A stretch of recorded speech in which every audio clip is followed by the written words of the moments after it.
ஒரு மனிதனுக்கு கல்லால் நினைவு சின்னம் அமைக்க வேண்டும். அது காலத்தை தாண்டி நிலைக்கும். இன்னொன்று சொல்லால் நினைவு சின்னம் அமைக்க வேண்டும். அதுவும் காலம் கடந்து நிலைக்கும்.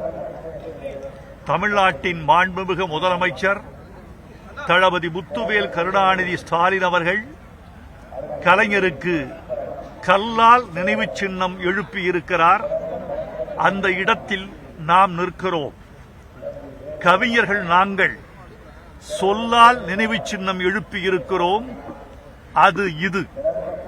இந்த 6ஆம் ஆண்டு நினைவு நாளுக்கு நாங்கள் கலைஞருக்கு படைத்திருக்கும் காணிக்கை இந்த நூல். கலைஞர் 100 கவிதைகள் 100 என்ற இந்த தொகுப்பு நூல். 100 கவிஞர்களின் கவிதை இதில் இடம்பெற்றிருக்கிறது.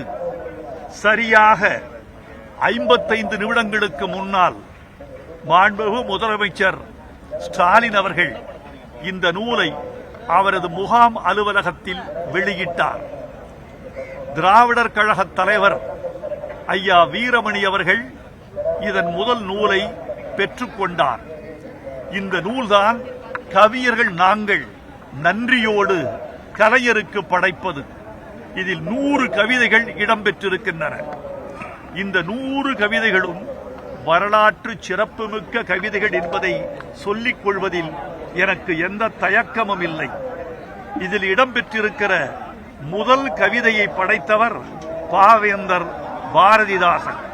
பாவேந்தர் பாரதிதாசன், கவியோகி சுத்தானந்த பாரதியார், நாமக்கல் கவிஞர் ராமலிங்கம் பிள்ளை, டாக்டர் மூவா, டாக்டர் இலக்குவனார், குலோத்துங்கன் போன்ற அறிஞர் பெருமக்களும் கவிஞர்களாகிய அப்துல் ரஹ்மான், ஈரோடு தமிழன்பன், வாலி, மு மேத்தா, வைரமுத்து போன்ற கவிஞர்களும், சவுந்தரா கைலாசம், கனிமொழி, தமிழச்சி தங்கப்பாண்டியன் போன்ற பெண்பார் கவிஞர்களும் நவீன கவிஞர்களும் இந்த நூலில் இடம் பிடித்திருக்கிறார்கள். இந்த நூலைத்தான் இந்த நினைவு நாளுக்கு கலைஞருக்கு நாங்கள் படைக்கிற காணிக்கை என்று நாங்கள் கண்ணீர் மல்க கூறுகிறோம்.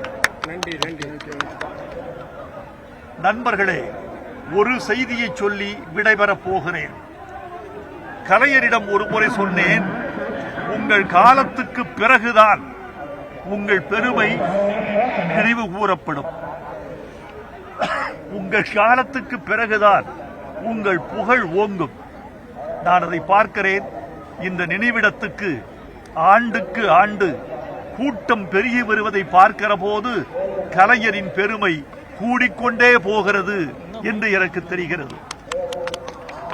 கலைஞரை பற்றி சிலர் கருத்து தெரிவிக்கலாம். நல்ல சொற்களில் சொன்னால் நல்லது. நான் ஒன்றை சொல்லிக் கொள்ள வேண்டும் என்று ஆசைப்படுகிறேன். பறந்து போகிற பறவைகள் கடல் மீது எச்சமிட்டால் கடலுக்கு ஏதும் களங்கமில்லை. அதுபோல கலைஞரை பற்றிய விமர்சனங்களால் கலைஞரின் பெருமை குறையப் போவதில்லை. வாழ்க கலைஞர், வெல்க கலைஞரின் புகழ். பறவைகள் யாரு?